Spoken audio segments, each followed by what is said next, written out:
त्या दिवशी तोतोचान शाळेत गेली आणि शिक्षक म्हणायला लागले, मुलांनो, आज आहे तुमची परीक्षा. सर माझा अभ्यास नाही झाला. अगं, पण ही अभ्यासाची नाही, ही आहे धीटपणाची परीक्षा. धीटपणाची परीक्षा काय असतं? आज आपण ओव्हन बुद्धूच्या विहारात ही धीटपणाची परीक्षा घेणार. आता ज्यांना भूत व्हायचंय त्यांनी हात वर करा. हे बघा, ही जरी का शौर्याची कसोटी असली तरी जर कोणाला मध्येच परत यायचं असेल तर येता येईल. तुमच्यावर कोणीही हसणार नाही, कोणीही रागवणार नाही. ठरलेल्या दिवशी जी मुलं भूत होणार होती त्यांनी भूताचे कपडे घातले आणि ते तिकडे मोहन बुद्धूच्या मंदिराच्या इथे लपायला गेले.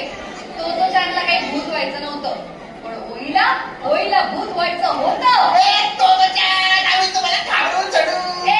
तुम्हाला पकडूनच टाकू. आमच्याकडे ना फुलपाखरू पकडायच्या जाळे आमच्याकडे त्या मस्त मोठ्या दोऱ्या पण आहेत. तुम्हाला असं करता बांधून टाकू.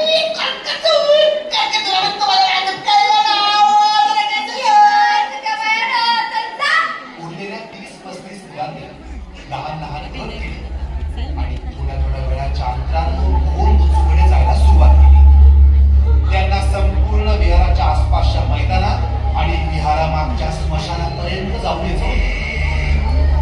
विहाराच्या अंगणात वेगळी अंधार होता. चंद्राच्या प्रकाशामुळे खरं रात्र खूप आल्हाददायक होती, पण आता कोणत्याही क्षणी भूतांची सामना करावा लागेल या जाणीवेनं कोणाला चित्त खाण्यावर नव्हतं. कोणीतरी किंचाळलं.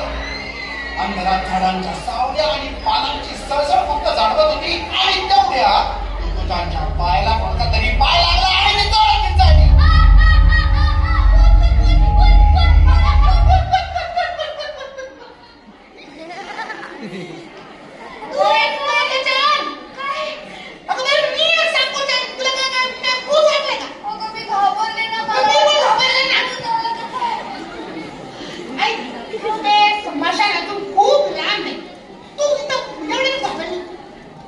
आपण नको जायला आता तिकडे स्मशानाच्या इथे. तिकडे खरी भूत असतील.